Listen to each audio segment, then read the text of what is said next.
Matteus hoofstuk 2 en ons lees die eerste 2 verse.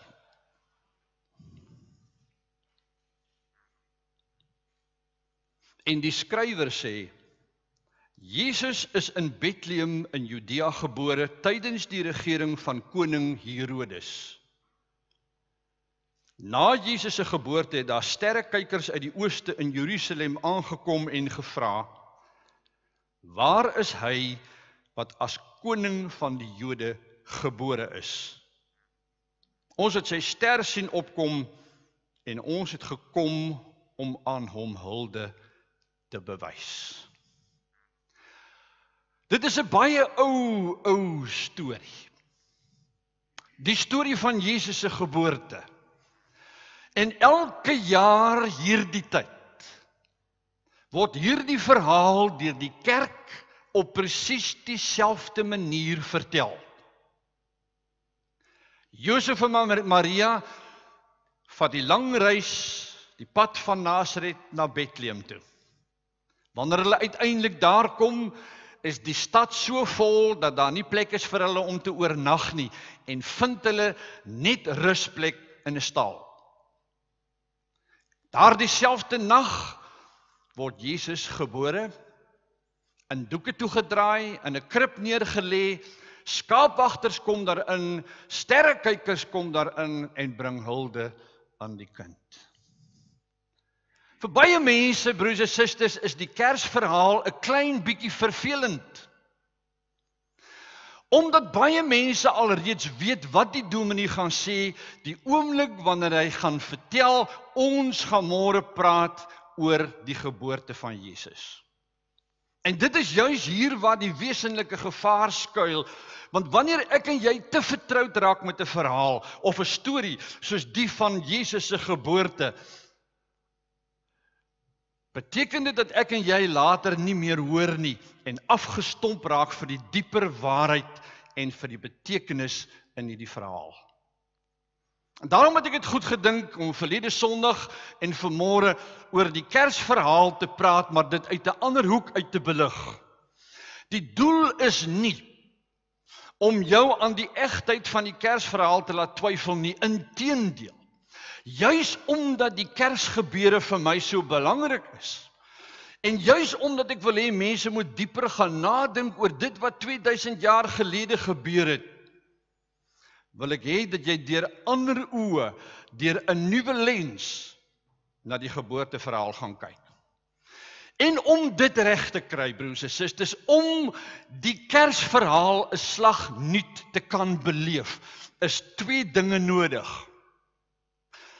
In die eerste plek moet ek en jy bereid wees om krities na die Bybelteks te gaan kyk. En tweedens moet ek en jy bereid wees om eerlike en reguit vrae te vra oor presies wat 2000 jaar gelede gebeur het. En as jy reg vanmôre daarvoor, as jy oop daarvoor, onthou vanmôre broers en susters, dat daar baie gelowiges daar buite is wat reken dat dit heeltemal verkeerd en selfs disrespekvol is om krities met die inhoud van die Bybel om te gaan. Volgens hierdie mense moet 'n mens die Bybelteks onbevooroordeeld lees en dit net soos 'n kind glo. En dit het ek die afgelope tyd weer baie gehoor. Wanneer jy met mense praat, dan sê hulle, ja, julle slim teoloë, kyk so en so na die Bybel, maar ons verkies om maar soos 'n kind te glo. Ek het nie 'n probleem daarmee nie. Maar weet jy, broers en susters, dit is soms baie selfsugtig van ons. Want daar is baie mense binne en buite die kerk wat dit nie reg kry om soos 'n kind te glo nie en wat baie vrae vra, veral oor die Kersverhaal, wat wonder oor die historiesiteit daarvan. Het dit regtig so plaasgevind? Was daar regtig so 'n groot ster? Was daar regtig 3 wyse manne? En om ruimte te maak vir sulke mense, is dit in die Kerstyd van die grootste belang om hierdie verhaal van 'n ander kant af te belig. Nou luister nou mooi. As jy die verhaal van Jesus in die Nuwe Testament reg wil verstaan, is daar 1 of 2 dinge wat jy vanmôre moet weet. In die eerste plek wil ek vir jou sê, word Jesus se naam nêrens in die Ou Testament genoem nie. Soos in nêrens nie. Miskien kom dit vir jou as 'n skok, of miskien is jy alreeds bekend met hierdie feit.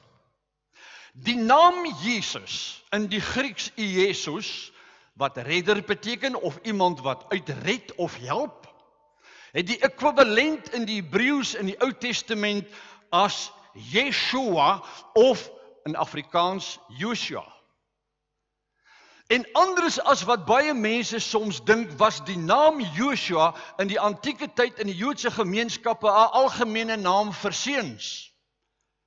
Soos wat jy vandag sou vra, hoeveel Janne is in die gehoor, en 3 of 4 man staan op en sê, my naam is Jan. Maar die naam Jesus as verlosser, die naam Jesus as die Christus, kry jy nie in die Ou Testament nie. Wat ons wel in die Ou Testament aantref, is die Jode se verwagting dat daar eendag vorentoe nog 'n Messias gaan verskyn, wat die volk sou red van hulle vyande, en wat die Jode op 'n nuwe manier sou lei en regeer. Daar word egter nêrens in die messiaanse tekste in die Ou Testament verwys na Jesus of gepraat oor Jesus of sy naam word as Jesus aangedui nie. Daar is ook geen aanduiding of enige beskrywing in enige van die tekste in die Ou Testament hoe hierdie Messias sou lyk nie. Sodat wanneer hy opdaag, die Jode kan sê, dit is die man, hy pas die beskrywing van die Ou Testament tekste soos 'n skoen aan 'n voet. Dis die man. So nêrens kry jy enige beskrywing van hoe die Messias sou lyk nie, of hy 'n lang persoon sou wees, 'n kort persoon, effens geset, baie skraal, sou die Messias 'n baard hê, dalk nie 'n baard hê nie, niks daarvan nie. Al wat jy vind in die Ou Testament is dat die Jode 'n redder verwag het wat Israel van sy haglike omstandighede sou verlos het. Die tweede ding wat jy moet onthou is dat Palestina aan die tydperk tussen Maleagi in die Ou Testament en Matteus in die Nuwe Testament eers deur die Grieke en toe later deur die Romeine beset is. En dat daar 'n lang tydperk verloop het waarin die Jode verskriklik swaar gekry het. Ons in Suid-Afrika beleef iets van 'n politieke swaar op die oomblik. Maar dink jou in vanmôre dat Suid-Afrika aan die suidpunt van die kontinent deur die ekstreme moslems oorgeneem word. En jy geen reg het om jou kultuur en geen reg het om jou godsdiens uit te leef nie. En jy kry min of meer 'n idee of 'n indruk hoe die Jode in Palestina gevoel het toe die Romeine daar ingemarseer het.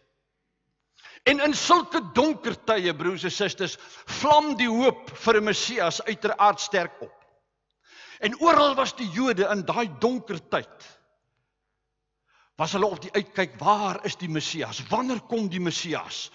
Wanneer gaan ons hierdie gestuurde man van God nou iewers raak sien, miskien iewers op 'n straathoek of iewers in 'n huis?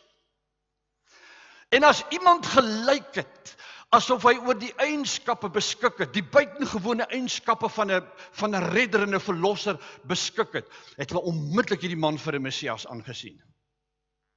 Daar was selfs 'n stadium toe die mense gedink het Johannes die Doper is die Messias. Iets in sy boodskap en sy sterk optrede by die Jordaanrivier het vir mense gesê, dis die man. So hulle het na Johannes toe gegaan en gesê, is jy die gestuurde een? Is jy die Messias? En gou-gou het Johannes water oor hulle batterye gegooi en hulle reg gehelp en gesê, nee, ek is nie die een nie, die regte Messias sal na my kom. Wanneer Jesus dan op die toneel verskyn en die duiwels met 'n magswoord uitdryf en die siekes op 'n buitengewone manier gesond maak, het die mense in Galilea vir mekaar gesê, is hierdie man nie dalk die Messias nie? Die punt is, broers en susters, niemand was seker nie. Die mense het gewonder, hulle sien hierdie magtige optrede van hierdie man, hulle sien die krepeles loop, die blinde sien, maar nog is hulle nie seker nie, en selfs Jesus se disippels is nie seker nie. Wanneer Jesus vir hulle vra, wie sê die mense is ek, dan weet die disippels nie. Want die mening op straat oor Jesus in Galilea het gewissel van profeet tot Messias tot swendelaar. Dan word Jesus tydens die Paasgebede gevange geneem en ter dood veroordeel. Wanneer hy aan die kruis op Golgotha sy laaste asem uitblaas en sterf, het die hoop by die mense in Galilea op 'n Messias ook gesterf.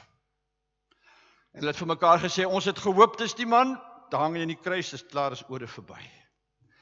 En net 'n klein groepie mense het die voorreg gehad om Jesus se opstanding mee te maak. Maria was by die graf, nog 'n disipel of 2 en Petrus.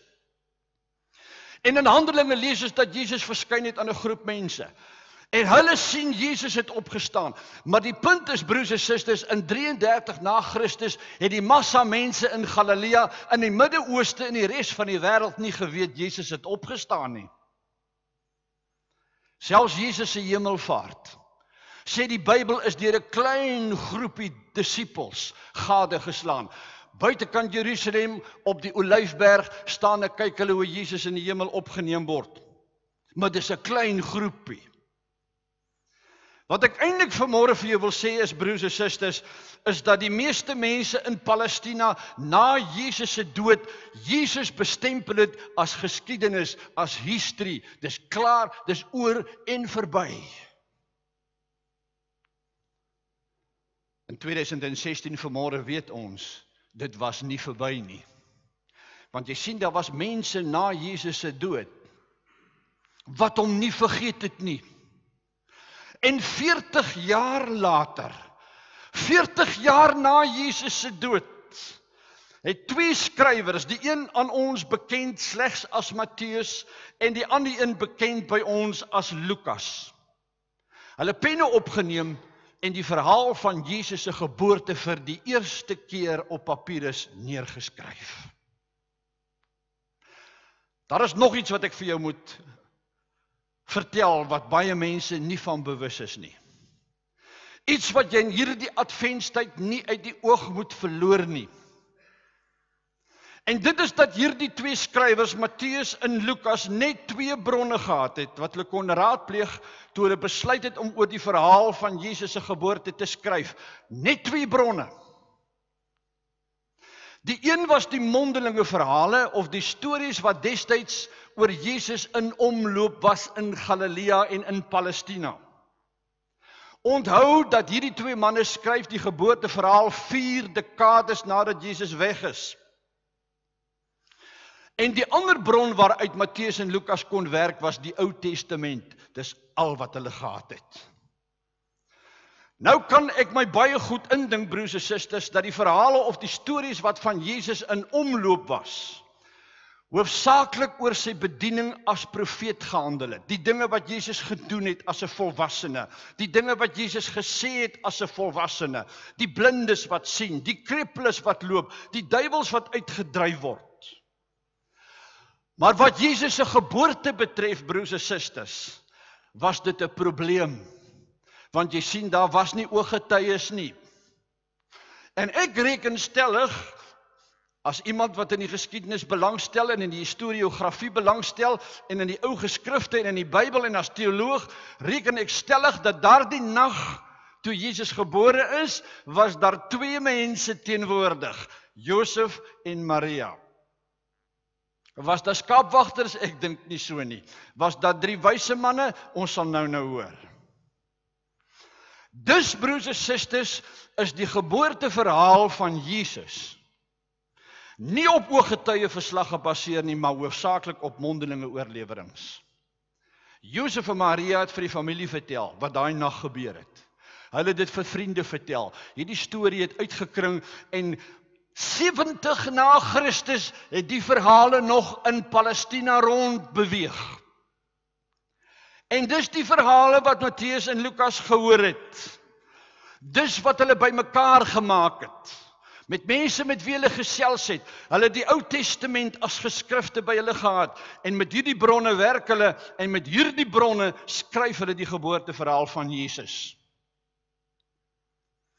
Dit bring my vervolgens by die enkele aspekte van die geboorte, soos wat dit binne en buite die Bybel soms voorgestel word. En ek gaan met die tyd tot my beskikking net hierdie 3 aspekte uitlig, wat ek vir julle verlede keer genoem het. En dit is die bees en die donkie, die 3 wyse manne en die Bethlehemster. Dit is wat die verhaal van Kersfees 'n besondere verhaal maak. Nou, kom ons begin vanmôre sommer by die bees en die donkie, die meer aardse voorstelling. Reeds van die vroegste tye af word Jesus se geboorte in die stal, en natuurlik broers en susters, die een skrywer sê stal en die ander skrywer sê huis. Maar hoe dit ook al sê, die uitbeelding van die stal is dat daar 'n klompie diere rondom die krib staan. 2 van hierdie diere word altyd uitgesonder. Die een is die bees en die ander een is die donkie. Bekende skilders uit die verre verlede was lief daarvoor om hierdie uitbeelding van die diere by die krib op hulle doeke uit te beeld. Die probleem is, broers en susters, dit is 'n wonderlike kerskaartjie. Dis 'n wonderlike skildery, dis 'n wonderlike uitbeelding. Die probleem is net dat nie een van die 2 evangelieskrywers, Matteus of Lukas, van enige diere melding maak nie, glad nie van 'n bees of 'n donkie nie. Die vraag is dus, waar kom dit vandaan? Waar kom dit in die Christelike weste vandaan, dat 'n bees en 'n donkie by die krib staan en spesifiek na die Jesuskind kyk? En die antwoord is, broers en susters, die vroeë kerk het in Jesaja 1 vers 3 'n sterk boodskap gesien. En dis die boodskap wat jy daar uitgebeeld sien op die kerskaartjie of op die doek van die skilder. Wat staan in Jesaja 1 vers 3 geskryf? Die volgende: 'n bees ken sy eienaar en 'n donkie die krib van sy baas, maar Israel ken my nie. My volk het geen begrip van wat ek doen nie. Die bees en die donkie in die Kersverhaal, broers en susters, is dis 'n simboliek wat deur die vroeë kerk ingebring is in die Kersverhaal in, om daarmee te verkondig dat die mense destyds Jesus aangeneem het, maar die Jode het hom verwerp. Lank na Matteus sou 'n ander skrywer kom met die naam van Johannes. En in sy eerste hoofstuk meld hy dit reeds. Dit is Jesus, het na sy eiendom toe gekom, maar sy eie mense het hom nie aangeneem nie. Die bees en die donkie is die simboliek daarvan. So as jy nie die Kerstyd 'n kerskaartjie optel met die donkie en die bees by die krib, weet jy presies wat dit vir sinnebeeld. Nêrens vermeld die evangelieskrywer 'n getal nie, dis net in die kop. Wat opnuut vanmôre bevestig hoe maklik mense dinge in die Bybel raak sien of in die Bybelteks inlees wat daar nie is nie. Wie was hierdie manne gewees? Waarvandaan het hulle gekom? Met watter doel kom hulle na Jerusalem toe? Daar's soveel vrae oor die 3 wyse manne. Miskien moet ek begin deur daarop te wys dat dit net Matteus is wat melding maak van hierdie vreemde besoekers uit die ooste. Lukas wist niks van hulle besoek nie. Lukas ken dit glad nie, en volgens Lukas se vertelling was dit nie wyse manne wat by Jesus in die krib was nie, of in die stal was nie, dit was die skaapwagters wat hulle opwagting gemaak het by die kind. Nou wat die identiteit van hierdie manne betref, bestaan daar geen sekerheid nie. Bybelkenners reken hierdie manne het uit Arabië uitgekom. Ander reken weer dat hulle van die Mede en die Perse afkomstig was.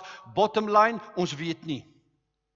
As jy gaan kyk na die verskillende Bybelvertalings, sal jy dan ook daarin agterkom dat daar onsekerheid is, want in die een Bybelvertaling word hulle aangedui as die 3 konings.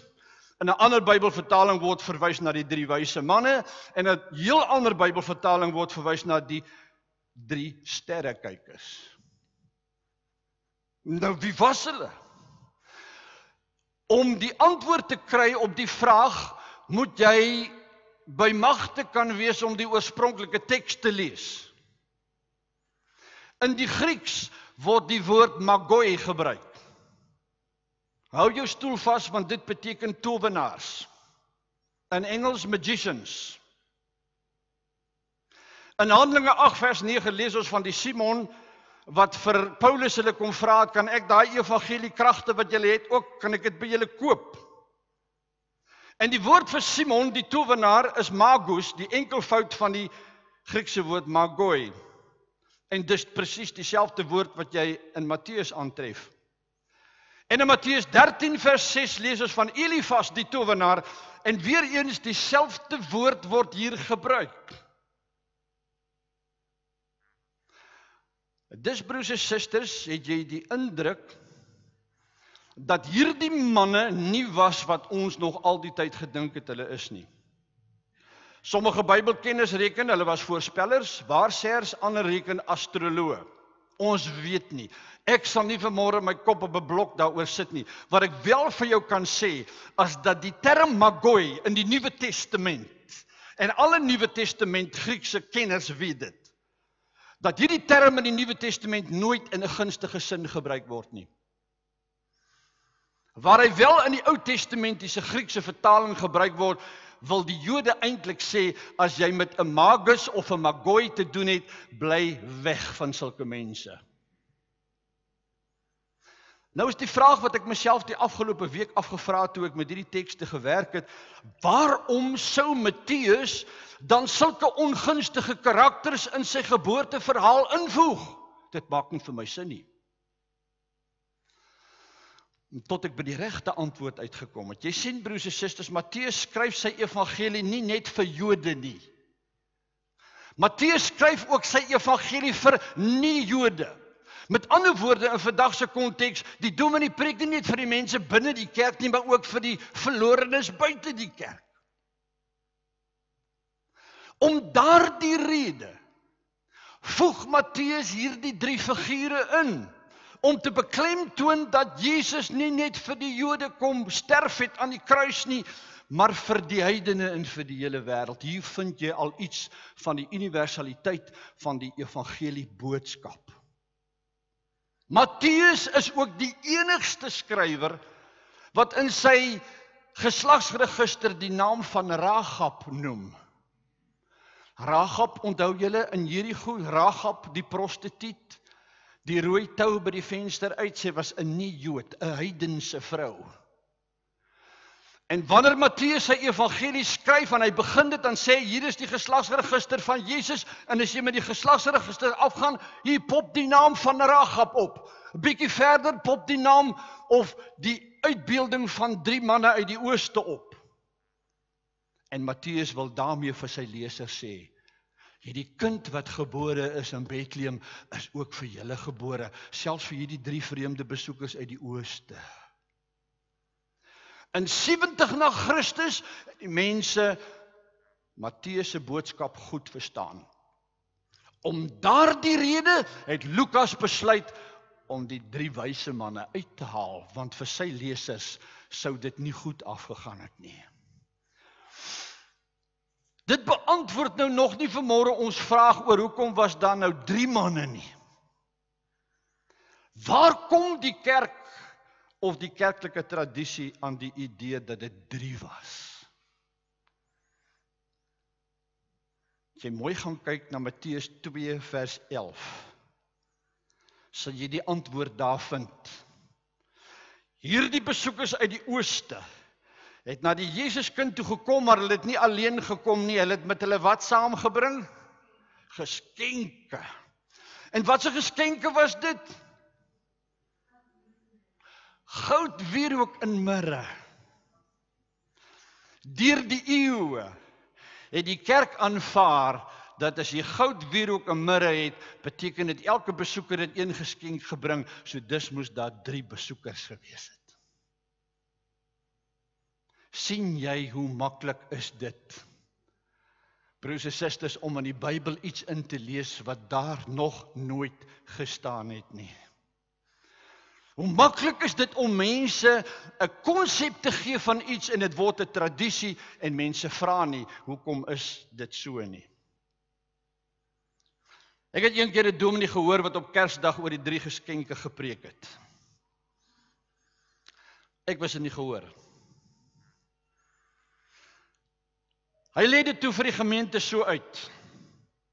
Gemeente, broers en susters, die goud is die simbool wat sê Jesus is ons koning. Die wierook bevestig Jesus is God self uit die hemel. En die mirre, het die dominee gesê, wys alreeds op Jesus se begrafnis. Ek het in die gehoor gesit en was geskok. Ek was geskok oor die wyse waarop mense selfs vanaf die kansel met die evangelie kan omgaan. Maar weet jy wat met die ergste geskok? Is dat baie lidmate na die diens, toe die dominee uit die konsistorie uitgekom het, na hom toe gegaan het, en hom vasgegryp het en hom bedank het vir sy wonderlike, verhelderende en inspirerende Kersboodskap. En daai dag het ek amper besluit om te sê, totsiens en vaarwel vir die bediening. Want as dit die wyse is waarop mense met die skrif omgaan en mense die hoogste waardering daarvoor, wat beteken enige navorsing in Bybelkennis van dit wat ons vanmôre vir julle bring? Dit bring my nou vanmôre by die hoogtepunt, of moet ek liewer sê die helderpunt van my boodskap, naamlik die Bethlehemster. En Barbara sê vir my die afgelope week, asseblief moet niks oor die Bethlehemster sê nie, ek hou van die Bethlehemster, dan moet 'n Bethlehemster wees. So wat ek nou gaan sê, gaan nou heel waarskynlik veroorsaak dat ek vir die volgende week dalk nie vreeslik baie kos op die tafel gaan hê nie, maar gaan dit nogtans sê. Die vraag wat mense vra, die vraag wat ek deur jare heen in die bediening binne die kerk, buite die kerk gehoor het, is mense wat vra, dominee, glo jy regtig daar was so iets gewees? Nou, die broers en susters, dit help nou nie ek sê nou vir so iemand, jong, nee, ons glo dit nie. Hoekom glo jy dit? Jy kan nie vir mense net sê, ja, glo dit nie. Hoekom glo jy dit? Was 'n regtige ster wat die manne uit die ooste soontoe gelei het? Het 'n ster regtig bo aan die huis in Bethlehem gestaan?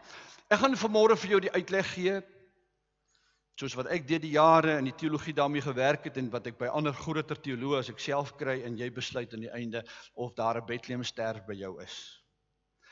Weereens wys ek vanmôre vir jou daarop dat Lukas, die evangelieskrywer, die ander skrywer wat oor die geboorte van Jesus skryf, niks weet van 'n ster in die hemelruim nie. En daarom meld hy dit nie in sy geboorteverhaal nie. Dit is algemeen bekend, broers en susters, dat mense in die Grieks-Romeinse wêreld van Jesus se tyd geglo het dat elke mens se lewe onder sy of haar ster staan, en dat dit elkeen se lewe en daaglikse beslissings beïnvloed. Ek dink nie ek is verkeerd as ek sê dit het nie veel verander nie. Jy kry nog mense as jy met hulle gesels, na 5 minute vra hulle vir jou, wat is jou teken? Onder watter ster is jy gebore? Is dit Taurus? Is dit Pisces? Is dit Aquarius? Mense wil graag weet. En mense glo vandag nog, soos in die antieke tyd, dat die sterrehemel het 'n effek op jou lewe en dit sê alles van jou as persoon. In die antieke wêreld is dit ook 'n bekende feit, broers en susters, dat die groot uitsonderlike figure soos Alexander die Grote en keiser Augustus, dat toe hulle gebore is, was daar in die hemelruim dinge aan die gebeur en mense kon dit sien. En om daai rede hulle gesê, hierdie kind wat gebore is 'n besondere kind. Matteus die evangelieskrywer was bewus van hierdie dinge want hy 2000 jaar gelede geleef. Daarom het hy die ster met 'n baie spesifieke doel in sy verhaal ingebring. Dit het vir hom 'n simboliek gehad wat die mense van sy tyd wat sy evangelie gelees het, goed verstaan het. In 2016 sukkel ons daarmee. As jy die ster as 'n werklike ster in die hemelruim bestempel op Kersdag, gaan die wetenskaplike vir jou die volgende vraag vra. Hoe moet ons dit verstaan dat mense 'n ster kan volg wat miljoene ligjare ver weg in die hemelruim is? Sterre is nie naby nie, sterre is gewoonlik die verste. Trouwens, wanneer ek en jy in die aand op die stoep sit en die sterretjie verskiet, Dan sê jy, daar verskiet 'n ster. Dis nie korrek nie. Die ster het al miskien 100, 200 jaar terug verskiet. Jy sien nou eers net die ligglansie wat verskiet. So ver is die ster. So die vraag is, hoe kan die ster, wat so ver is, gevolg word tussen al die ontelbare sterre in die hemelruim? Een enkele ster, sê die wetenskaplik, is so groot dat hy heel waarskynlik groter is as die planeet Aarde. Hoe sal 'n mens dit moet verduidelik dat een ster bokant 'n huis staan, sodat die manne van die ooste presies weet, dit is hierdie huis en nie die huis langsaan waar Jesus gebore is nie. Selfs by Matteus tel jy bietjie onsekerheid op, want die gedeelte wat ons nou gelees het, die eerste 2 verse, sê vir ons uitdruklik dat die manne uit die ooste nie die ster gevolg het nie, hulle het 'n ster in die hemelruim gesien opkom. Met ander woorde, hy het helderder geskyn. Toe is hulle Jerusalem toe en hulle vra vir Herodes en die mense daar, is hier iets aan die gebeur? Ons het 'n ster gesien, daar staan nie hulle die ster gevolg nie. Dan 'n klein bietjie verder aan, so 10, 15 verse verder aan in Matteus 2 staan, en die ster het hulle toe gelei na die huis waar Jesus gebore is.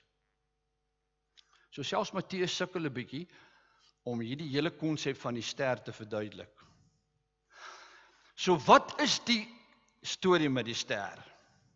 Deur die eeue, broers en susters, het die ster storie van Matteus die wêreld se verbeelding behoorlik aangegryp en op hol gehad. Die bekende sterrekundige van Praag, Johannes Kepler, het in 1606 alreeds daarop gewys dat die planete Jupiter, Venus en Saturnus in die 7de eeu of 7 voor Christus, nie die 7de eeu nie, 7 voor Christus, in lyn met mekaar gekom het, en wanneer hierdie planete in lyn is, dan is dit asof jy 'n helderder glans het. En Kepler het gereken dat hierdie konjunksie van die planete dalk bygedra het tot die verhaal van Jesus se geboorte, soos dit beskryf is deur Matteus. En dit is wel moontlik, broers en susters, die hele uitbeelding van die sterre wat so naby is, dat die huis aangedui en so, dit mag dalk miskien Matteus se manier wees om sy storie te vertel. Heel waarskynlik was daar 'n helder ligglans in die Bybel. Ek weet nie, dis nie iets wat ek gaan bevraagteken nie. Maar dit is ook moontlik dat Matteus bewus was van een teks in die Ou Testament. En dat dit hom geïnspireer het om hierdie teks te gebruik om sy geboorteverhaal verder te beklemtoon. En hierdie teks is Numeri 24 vers 17, Numeri 24 vers 17.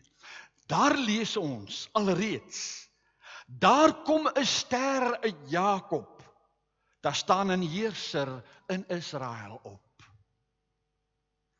Matteus was bewus van die uitsonderlikheid van hierdie kind wat gebore is. Hierdie kind in die krib is nie net 'n kind nie.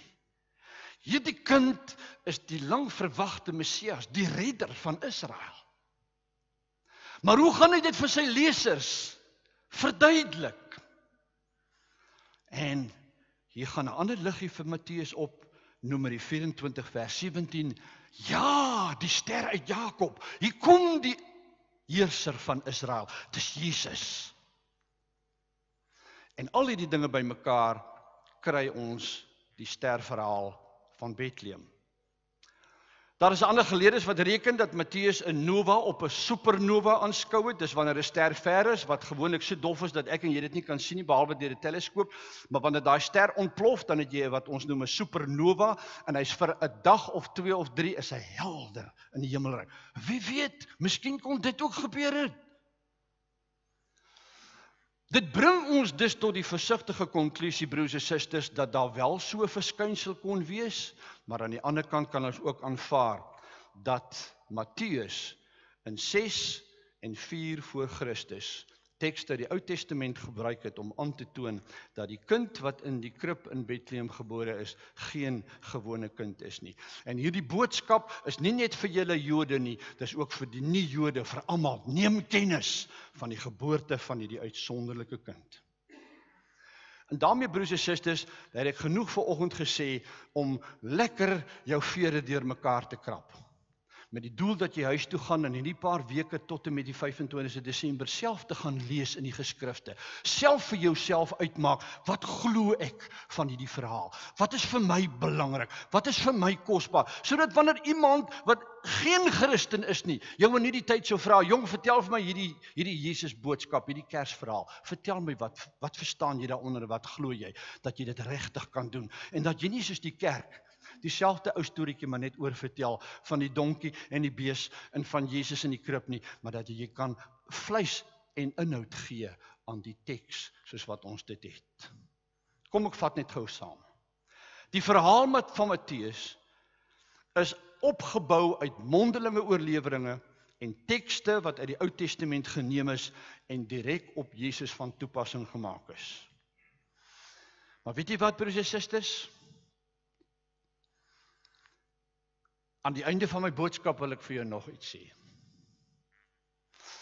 En daar wil ek my vrou toegee. Vat jy die elemente uit die verhaal uit weg,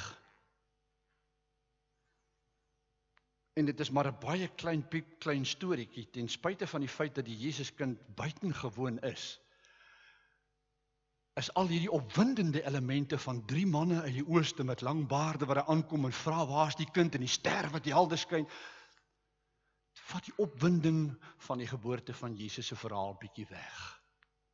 So wat ek vir jou wil sê aan die einde is, wat ek vanmôre gedoen het, is om deur die wetenskaplike bril te kyk, deur die teologies-wetenskaplike bril te kyk en vir jou te sê, die verhaal van Matteus en Lukas is nie so eenvoudig soos wat jy dink nie, dit is meer gekompliseerd. Maar weet jy wat, aan die einde van die dag is dit 'n aangrypende verhaal. Dit is 'n wonderlike verhaal. Dit is 'n verhaal vol simboliek en betekenis en inhoud. En moet ek en jy vanmôre vir onsself sê,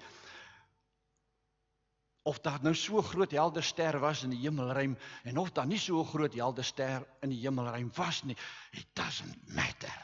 Want weet jy wat? In Openbaring 22 vers 16 staan geskryf.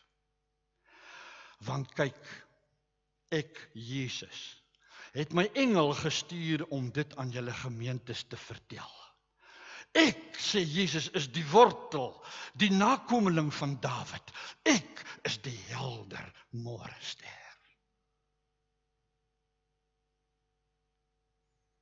As die kerk sou moet begin houtkloof oor of daar 'n ster was en nie 'n ster was nie, dan vergeet ons dalk in die proses dat Jesus aan die einde van dit alles, in 2016, die eintlike môrester is.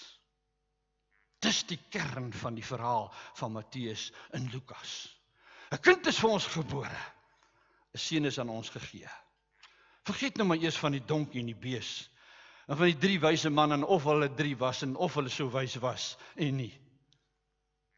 Wat jy in hierdie adventstyd vir jouself moet beantwoord, wanneer jy die verhaal opnuut weer gaan kyk en lees, is dat jy al Jesus se liefdesuitnodiging persoonlik aanvaar. Is die seun wat gebore is, ongeag of daar nou geskenke was so goud en mirre, het jy hierdie geskenk van God uit die hemel joune gemaak? Of nog nie? Het die helder môrester al in jou hart kom skyn? Dit is die kern van die verhaal van Matteus en Lukas. Daarom vat die ou Gesang 71 vers 2 dit vir my so mooi saam, want 'n kind is vir ons gebore. Die Bybel leer ons so. En niemand gaan verlore wat in die kindjie glo. Amen.